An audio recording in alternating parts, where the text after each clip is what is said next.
કૂવાનું પાણી અકબર બિરબલની વાર્તા। મારી ચેનલમાં નવા છો તો મારી ચેનલને લાઈક કરો, શેર કરો, સબસ્ક્રાઇબ કરો, ધન્યવાદ। અકબરના રાજ્યમાં રહેતા એક ખેડૂતે એક માણસ પાસેથી કૂવો ખરીદ્યો। તે કૂવાના પાણીથી પોતાના ખેતરોમાં સિંચાઈ કરવા માંગતો હતો।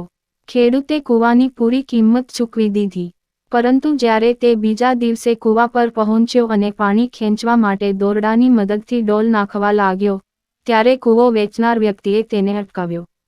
તેણે ખેડૂતને કહ્યું, મેં મારો કૂવો વેચ્યો છે, તેનું પાણી નહીં, તેથી જ તમે તેમાંથી પાણી કાઢી શકતા નથી।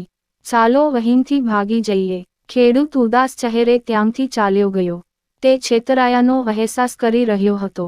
આખરે ન્યાયની જરૂરતમાં તે અકબરના દરબારમાં પહોંચ્યો।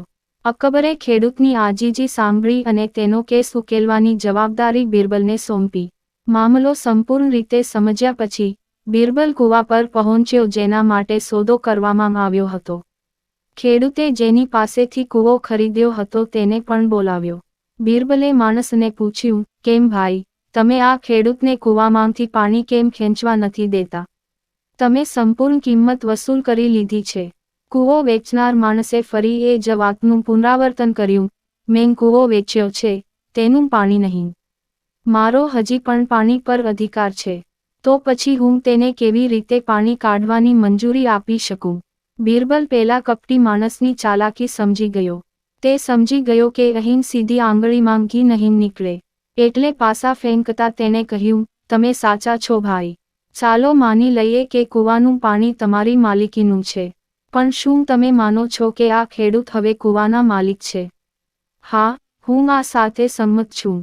માણસ સંમત થયો। ઓકે, પછી આ કરો, તરત જ ખેડૂતના કૂવામાંથી પાણી કાઢીને બીજે ક્યાંક લઈ જાઓ, નહીંતર તમે ખેડૂતને કૂવામાં પાણી રાખવાનું ભાડું ચૂકવો છો, તો તમે ખેડૂતના કૂવામાં પાણી રાખી શકતા નથી। બિરબલે કહ્યું। કૂવો વેચતો છેતરામણો માણસ સ્તબ્ધ થઈ ગયો।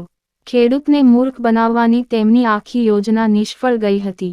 તેણે બિરબલની માફી માંગી અને કૂવાની સંપૂર્ણ માલિકી ખેડૂતને આપી દીધી।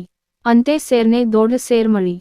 બોધ, બીજાને ક્યારેય છેતરશો નહીં, એવી ચતુરાઈનો કોઈ ફાયદો નથી। આવી ચતુરાઈ આખરે વ્યર્થ જાય છે। પૂરી વાર્તા સાંભળવા માટે ધન્યવાદ।